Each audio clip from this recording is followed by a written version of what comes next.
All right, so we're going to finish up this last part here of the host defenses, part 2, our third line of defense.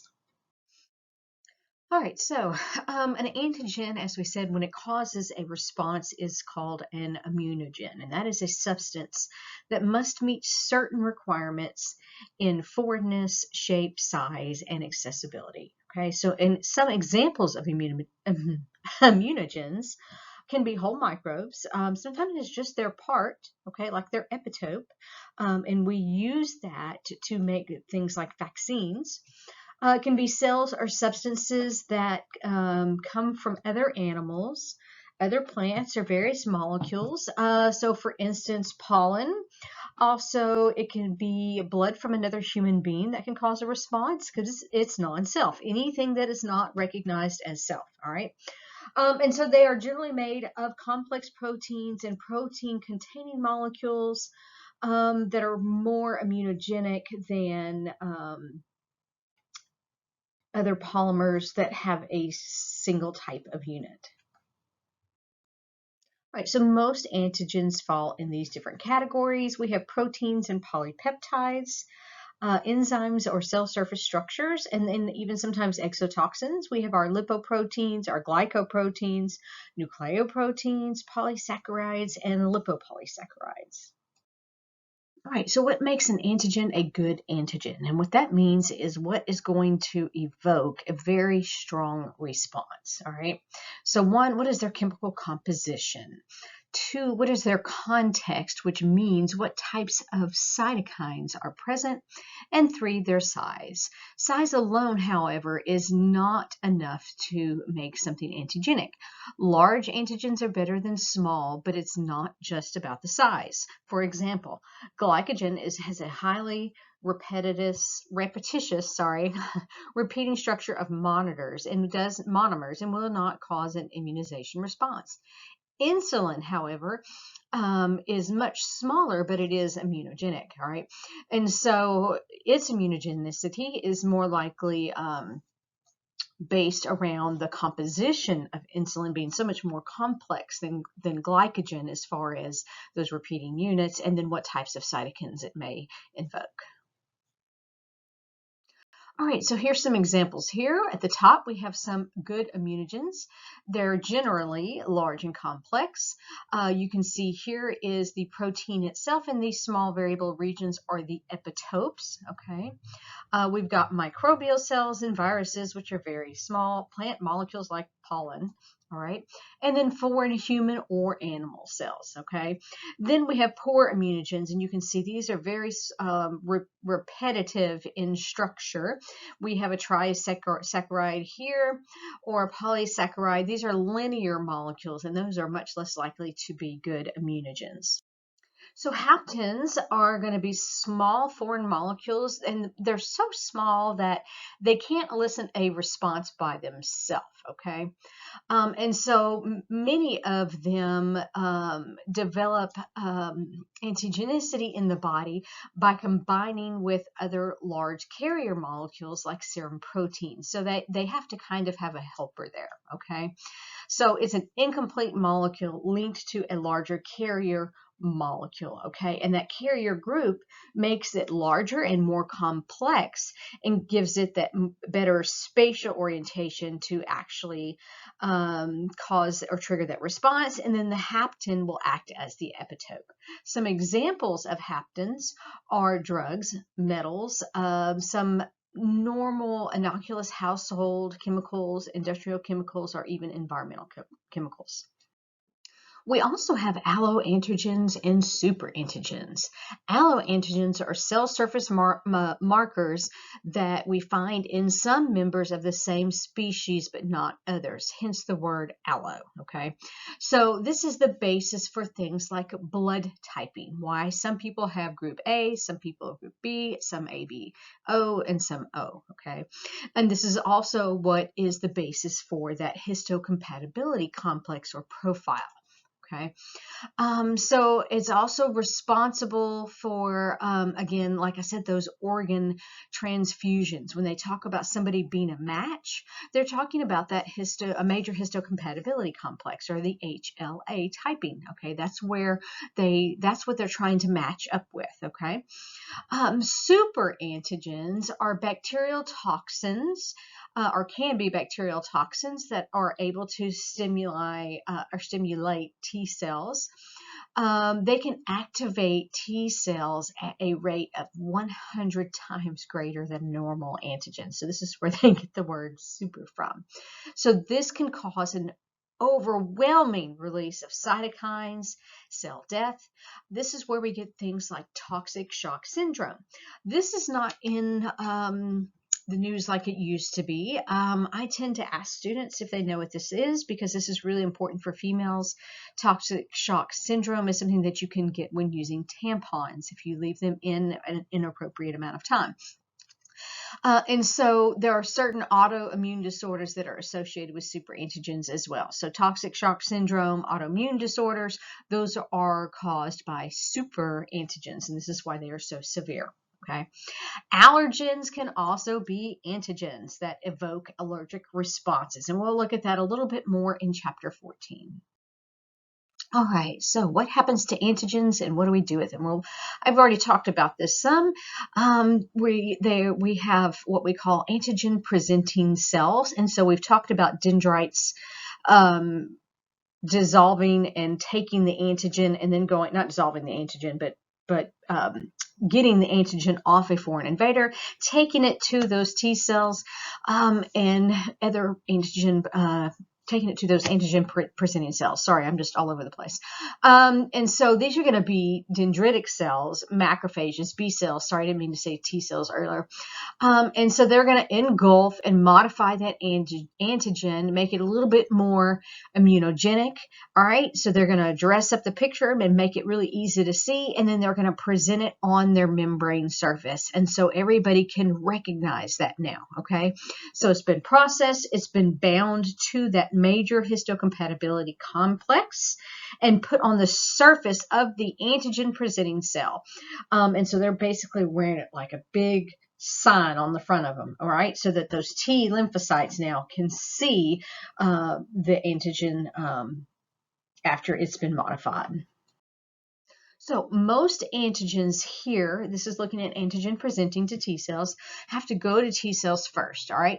So even though they will eventually activate both T cell and B cell systems, they need to go to T cells first. So T cell independent antigens can trigger B cells directly without the antigen presenting cells or helper cells, okay? So we do have some of those. Carbohydrates with repeating units in variable determinant groups, lipopolysaccharides from the cell wall of things like E. coli, polysaccharide from the capsule of Streptococcus pneumoniae, molecules from things like rabies and Epstein-Barr. These are some of the examples. By the way, that list I gave, those were T cell independent examples. I don't think I said that. All right, so let's do a little review here. In reviewing a client's history, the nurse notes that the client's blood type is O negative. The client's blood type is based on the presence of what? Is it haptens, alloantigens, immunogen, or lipoproteins? All right, if you said alloantigens, B, you are correct. So T cell reactions are the most complex, they're the most diverse that we have in the immune system. And we do have, of course, as I've stated many times, several subsets of T cells. We even have several subsets of T helper cells. You'll see them labeled T helper 1, T helper 2, okay? And so the actions of these cells are going to be ordered by the antigen presenting cells that activate them. They can be restricted by some major histocompatibility complexes needing to have some recognition occur before they can activate. All T cells are going to produce some cytokines, okay, and those cytokines can cause all sorts of different types of effects biologically. So the end result of the T cell response, you're going to have stimulation, you're going to have mobilization or calling act to duty, basically, other T cells, B cells, and phagocytes. This is just a small list of some of these other T cells. You can see the T helper cell 1, 2, it goes all the way up to 17 here, so you can tell there's a lot. The regulatory, the cytotoxic we've talked about. Gamma T cells are in the textbook. I don't focus on those too much.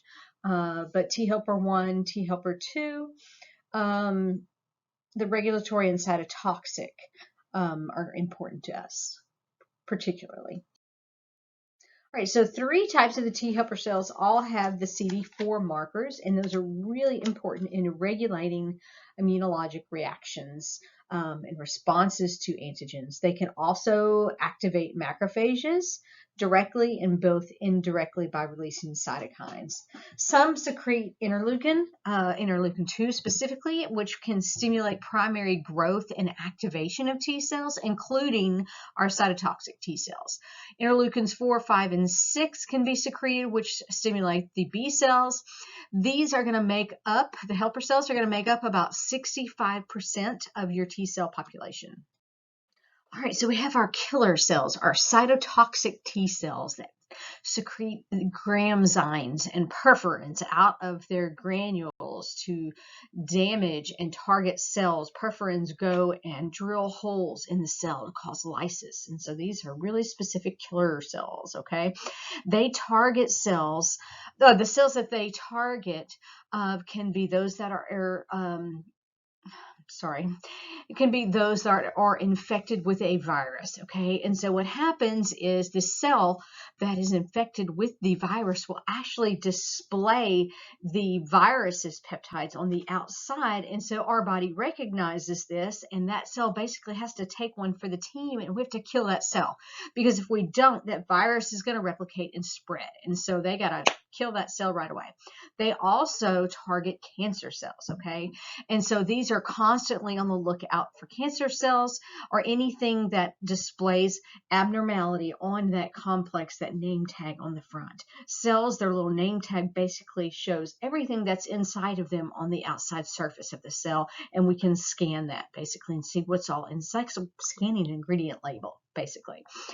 So cells from other animals and humans also are going to be targeted by cytotoxic T cells. This is the most important factor in transplants and graft retransplant rejection. So we have our gamma T cells. They're a little bit different than other T cells. They have a very wide range of antigens. They respond more quickly. They do produce memory cells.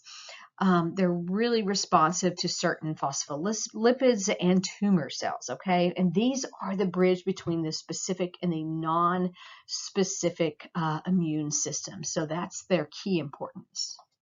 We have some other type of specific killer cells, and these are going to be our natural killer cells and our natural killer T cells, okay? Natural killer cells are not as specific, so they're just kind of a broad spectrum based killer, okay? They circulate in the spleen, the lungs, and the blood. These are probably the first ones to go and attack cells that have cancer or viruses. They are similar in the way and their mode of action as a T cell. They are not considered part of specific immunity, but they are sensitive to interleukins and interferon, all right? Our natural killer T cells, these are kind of like a hybrid. They're part killer cell, part T cell. They've got T cell receptors for that antigen binding, but they're also able to release cytokines very quickly and cause cell death. And they're also a bridge between specific and non-specific cell immunity. All right, so we're going to look at some antibodies, and we're going to go over this antibody structure again really quickly here. They all have a symmetrical Y-shaped basis to them, and just some differences here, like there may be 2 of these bound together, that type of thing. They have these antigen binding sites or fragments here. That's an FAB. It's the same thing as the antigen binding site. We have the identical heavy chains, and then we have are variable light chains. Okay, this is your variable regions on both and your constant regions here on both. You've got some disulfide bonds here holding them together. Let's see. So this is an IgG antibody here. Is there anything else? Okay, and so this is the globular 3D molecular view of an antibody. So how do antibodies work? You can see here they coat the surface of a bacterium, and that prevents its normal function and reproduction in many ways. When antibodies bind to the microbes, they encourage the uptake of that microbe by phagocytes. That's called opsonization. Okay, very important word here. Big word, small meaning, just means to coat them, all right? Coat them and tag them for phagocytosis. That is opsonization. That is one of the things that can occur from the complement cascade. Opsonization has been linked to putting likened to putting handles on a slippery object, okay, to allow phagocytes a better grip, all right? You can also have neutralization occur. In a neutralization reaction over here, antibodies fill the surface, they surround them basically, which blocks their receptors on a virus or the active site on a microbial enzyme and prevent it from being able to attach, okay? They can also cause agglutination, okay? Agglutination, which means clumping up together, all right? They can aggravate or agglutinate, clump up together, which is going to cause the microbe to become immobile and enhance phagocytosis. It's easier to kill something if you can get to it, right? Basically, they're surrounded, all right? Interaction of the antibody with a complement can also cause cytolysis of cells in some viruses, and then an antitoxin over here in the very bottom right.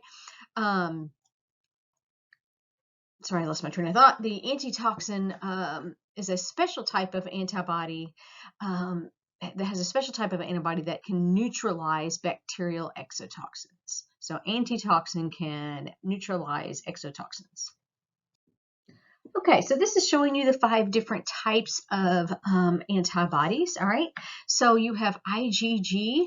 It is what we call a monomer, meaning it has that one Y-based structure, okay? You can have, let's start with IgG. So you have the 1Y structure, and so you've got one binding site here and another binding site here, okay? It is roughly the smallest that we're looking at here, but it is about 80% of the total of antibodies in your serum, in your blood serum, okay, has a half-life of 23 days, so it's around about 3 weeks, right?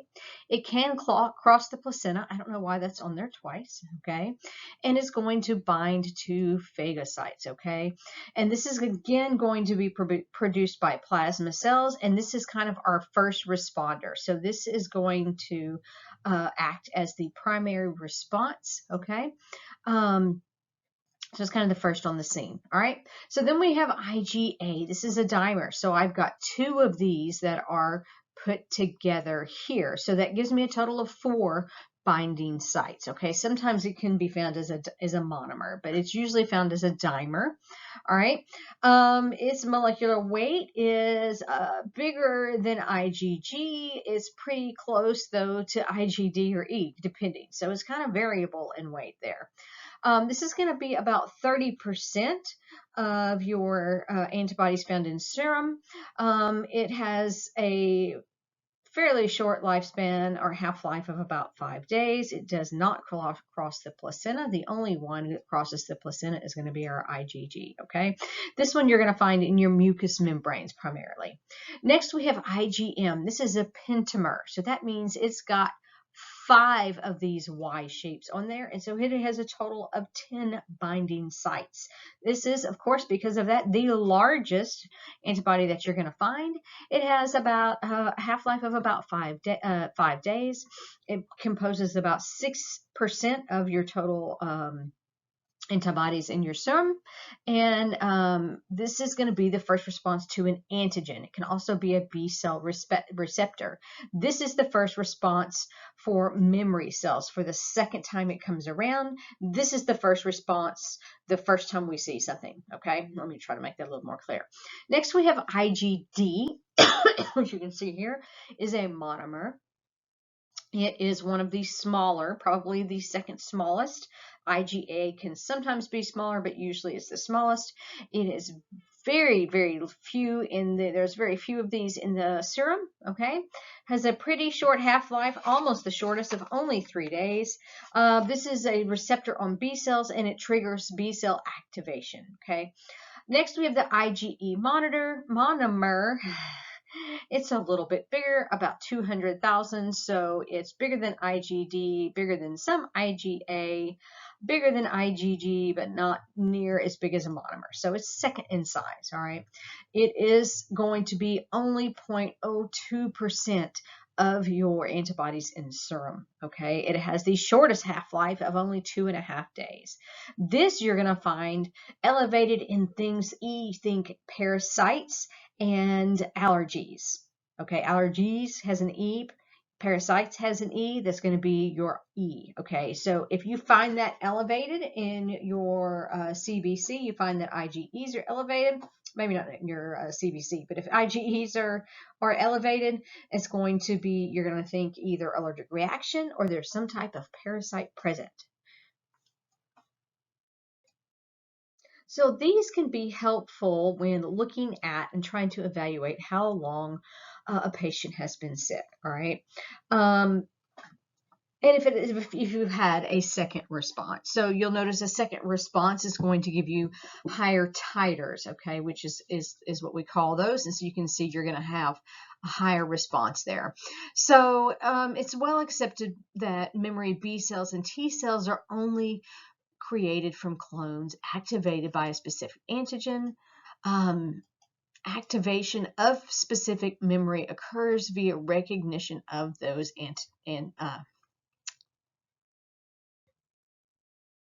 antigens. Sorry, I couldn't get the word. Okay. Epitopes, that's what I was trying to say. All right, so over time, you can look here. We've got the total here in blue. We have IgM and IgG, sorry, is what we're looking at, okay? So IgM comes in as that first responder the first time you're exposed, all right? And then it's gone. And so then you'll see an increase in IgG. So you can tell where you're at in this stage and whether or not this is the first time you've had something just by looking at these graphs. All right, so we're going to talk about the categories of immunity and relate it to vaccination. We can base or split off immunity into two basic categories, and then we'll kind of break those down a little bit more. You can have natural immunity, which is any immunity acquired naturally through normal biologic experiences of an individual person. Okay, and then you can have artificial immunity, which is basically something that we do through a medical procedure like a vaccine or an immune serum. So it's something that is artificially given. All right, so active immunity is going to occur when you receive a stimulus that's going to activate your B cells and T cells and produce antibodies. All right, so that's going to create a memory response that gives you the ability to act much quicker when the same antigen comes back and they won't have a chance. It does require time, several days to develop. It can last for a very long time. That is highly variable, though, depending on the substance, and this can be stimulated by both natural and artificial means. So if we have a natural active immunity, that would be getting chicken pox and then having lifelong immunity to that, okay? Artificially active would be as if you get a vaccination that triggers that immune response. So passive immunity occurs when somebody receives antibodies from another source, whether human or an animal. It's going to give protection for a very short period of time, even though you haven't exposed the antigen, but you will not have a memory response, and so you will not have antibodies to protect you long term. You will be protected immediately, but for a very short period of time. Artificial passive, an example of that is going to be when giving a person an immune serum globulin after they have been exposed to the chickenpox virus. Okay, so treatment after exposure. Natural passive is going to be perhaps the example of breastfeeding when the baby gets the maternal IgG to chickenpox. Actually, that would not be breastfeeding, that would be across the placenta in this case, okay, for IgG. The idea for immunization, even though controversial these days, has been around for thousands of years. The earliest crude attempts involved taking a susceptible person, and this still happens, coming into contact with a diseased person or animal. You know, people used to have chickenpox parties when their kid has got chickenpox.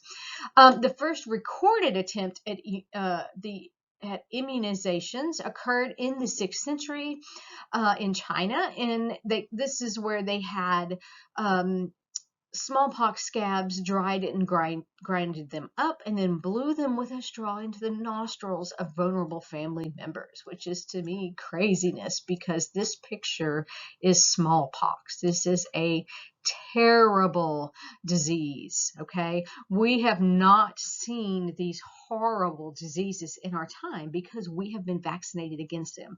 I truly believe if we were to be exposed to some of these horrible diseases like polio or smallpox, we would no longer have people that had this anti-vaccination mentality. Okay, vaccines save lives. These diseases are devastating. We don't have anything. We have Ebola, but it doesn't spread well yet. So that's not one that's, you know, the best example. So anyway, all right, so this was actually done in the Far East in England in about 1700s. But unfortunately, of course, many people that contacted this got sick and died. All right. But this was, because sometimes it worked, this was done later by Edward Jenner, sorry, I'm getting off track, with his smallpox vaccine, okay? He was actually inspired by a milkmaid, a dairy maid, who had been infected with cowpox, which is in the same genre of viruses there. It's kind of like a cousin, and she gained immunity to smallpox. So he was inspired by that to do some research. So he tested his theory by injecting a young boy, and I want to say it was actually his own son, with material from the human cowpox legions, exposed him to smallpox 2 months later, and the boy was immune from the disease, okay?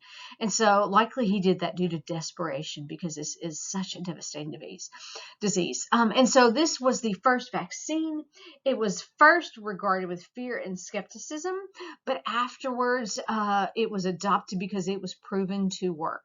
In 1980, we were actually able to declare smallpox eradicated. The World Health Organization declared it eradicated, which is a phenomenal achievement. So for passive immunization, the first attempts here involved transfusion of serum from a horse that had antitoxins to prevent tetanus. They also did this to treat diphtheria. Anti-sera from animals has now actually been replaced with making human products, all right? And these are, these work with varying degrees, and they're very, they have varying specificity. So some are a little more broad spectrum, some are very, very specific.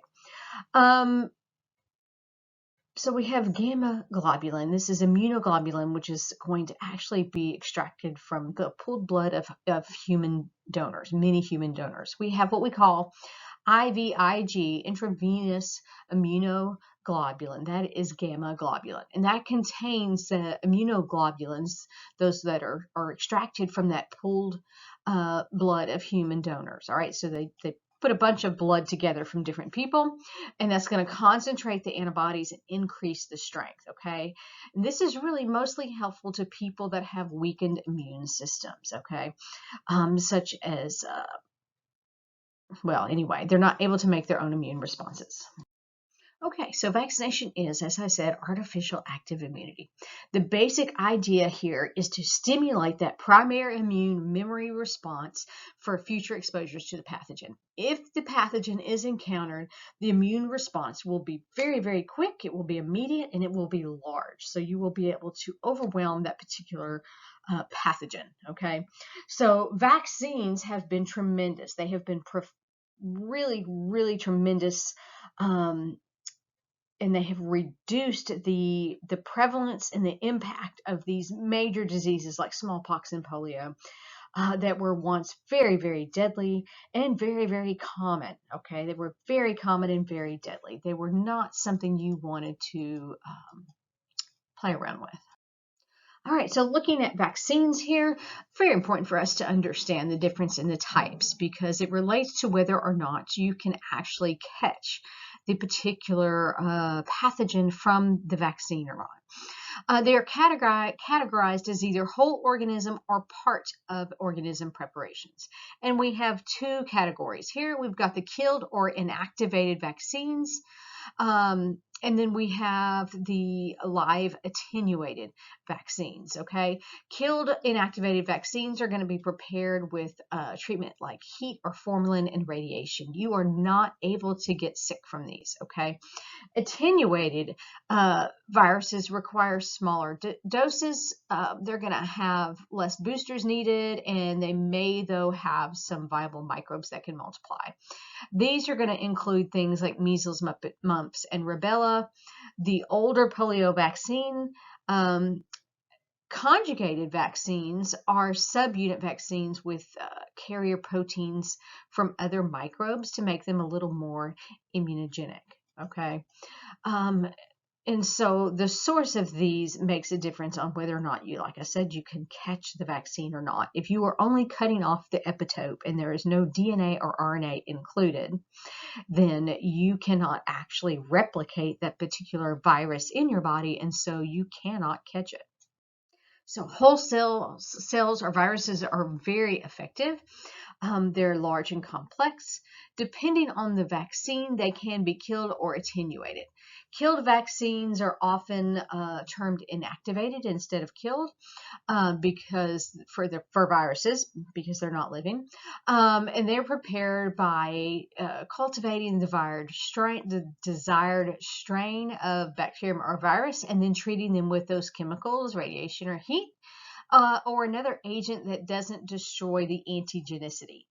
The hepatitis A, the three forms of the influenza vaccine, these all contain inactivated viruses. Because the microbe does not multiply, killed vaccines are going to often need a larger dose and more boosters to be effective. But if there's no DNA or RNA in there, you can't catch it.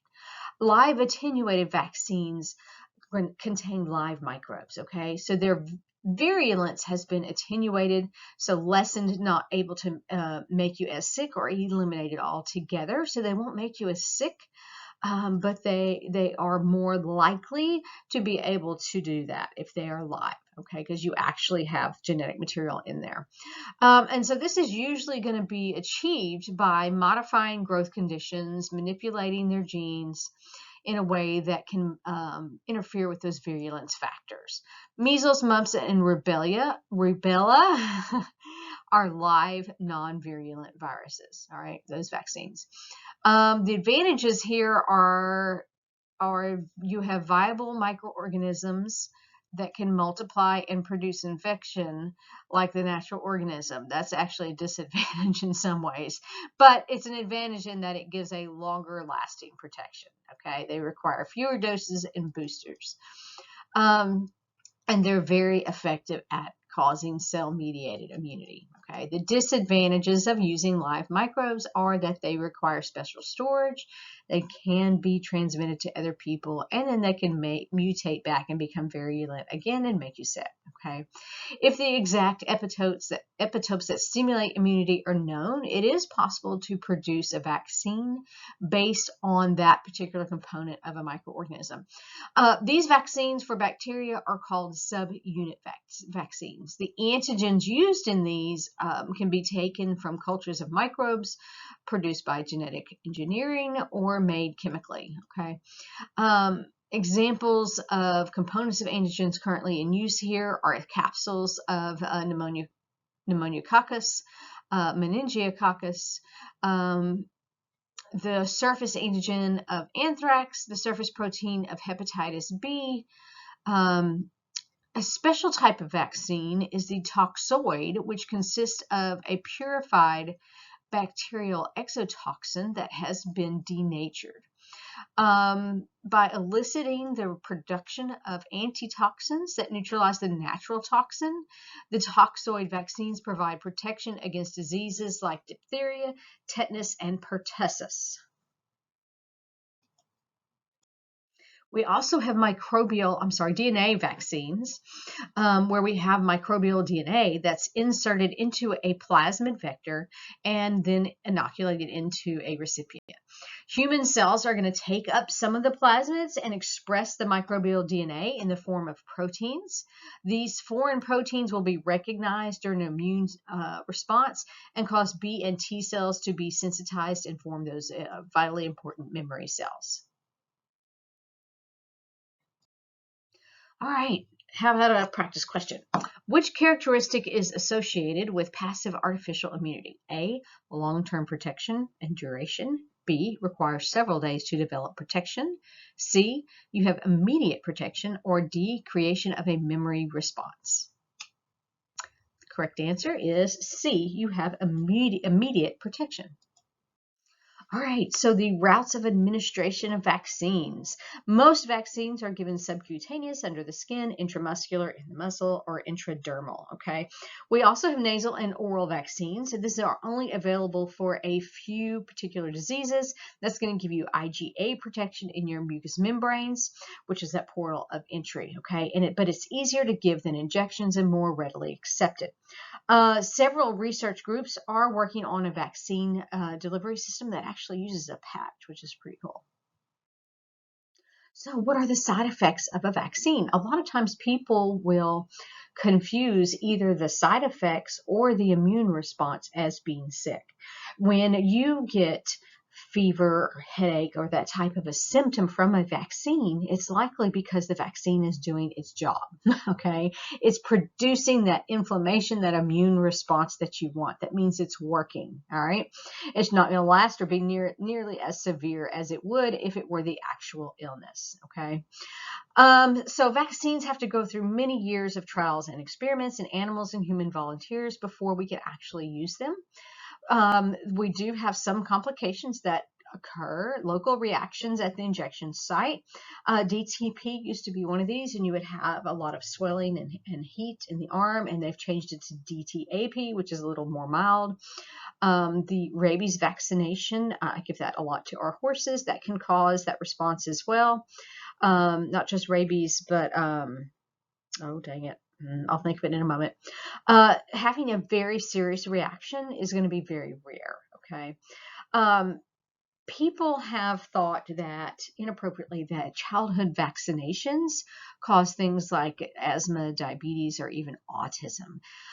That is more of a correlation than it is a causation, okay? A correlation is when two things occur at the same time. Causation is when one thing causes another. That's when we looked at Koch's postulates.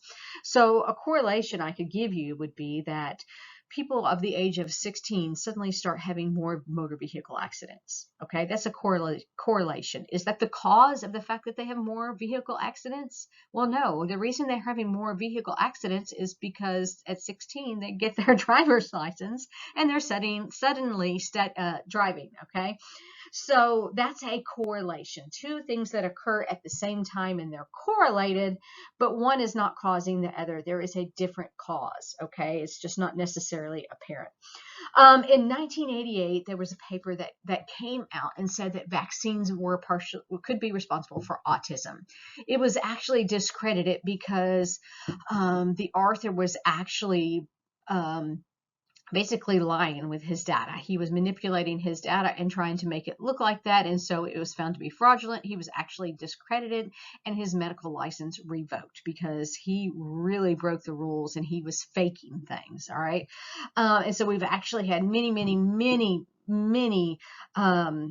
years really of research proving and showing that autism is not caused by vaccines. The onset just is correlated with the same time that we normally get vaccines. Okay, and there's some more data there. 2011, MMR does not cause autism, and that there's actually very few health effects associated with it.